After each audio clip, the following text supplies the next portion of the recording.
川に行く人必見。今回は川で溺れないために覚えておくべき6つの大切なポイントを紹介します。ぜひ最後までご覧ください。一番初めにここの場所と上流の天気を Yahoo 天気とかで確認しておく必要があります。上流の天気が悪かったりすると、それで一気に増流して泳いでいるうちに急に溺れるっていうことが発生します。また前日が雨の場合などは川が増水して非常に危険なので、絶対に近づかないようにしてください。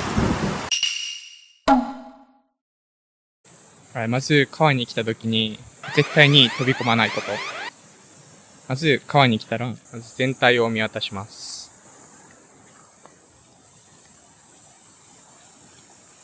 で、大体どこが浅いかどこが深いかっていうのを見ていきます。またこの時に白波が立っているかどうかも確認します。立っている場合は非常に危険なので絶対に泳がないようにしてください。で、次に川の流れを見ていきます。まずここで言うとこの辺りは溜まってるので流れはそんなにないです。で、あの辺も深いけど流れはそんなに急ではないです。で、流れが急になるのがあの辺りですね。そこら辺になると結構流れが急になってきます。この辺ですね。この辺は結構流れが急になっています。で、この辺りも結構流れが急かなっていう感じですね。で、行くと、あとは結構穏やかになって、一番向こうら辺ですね。岩と岩の間がちょっと流れが急かなっていう感じです。なんであの辺はちょっと気をつけるようにして、流れが速いところはできるだけ気をつけるようにします。また、このようなダムや堤防ではバックウォッシュと呼ばれる渦を巻いている場所があります。この渦にはまってしまうと脱出するのが非常に難しくなります。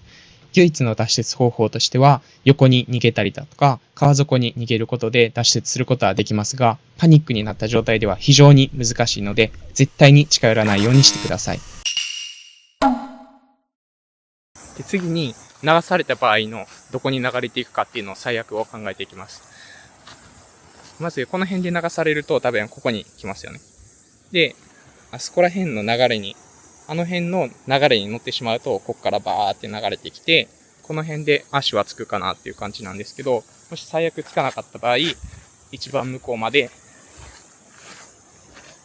流れていくかなっていう感じですね。最悪流れてきたら、この辺で足がつくので、あの辺とかこの辺りで足がつくようになります。なんで流れたら最悪浮いて、あそこまで行ったら OK っていうことです。まず入る前に深さの確認をしていきます。ここでは深さや傾斜の有無、そして岩の形や場所などを確認していきます。深さや傾斜を確認しておくことで、急に深くなってもパニックになることがなく、溺れにくくなります。そして岩の形や場所を確認することで、安全に飛び込みを行えたり、泳いで疲れた際には岩の上に立ったり座ったりして休むことができます。また、確認する際には水の高さが腰より低い位置で顔をつけて確認するようにしてください。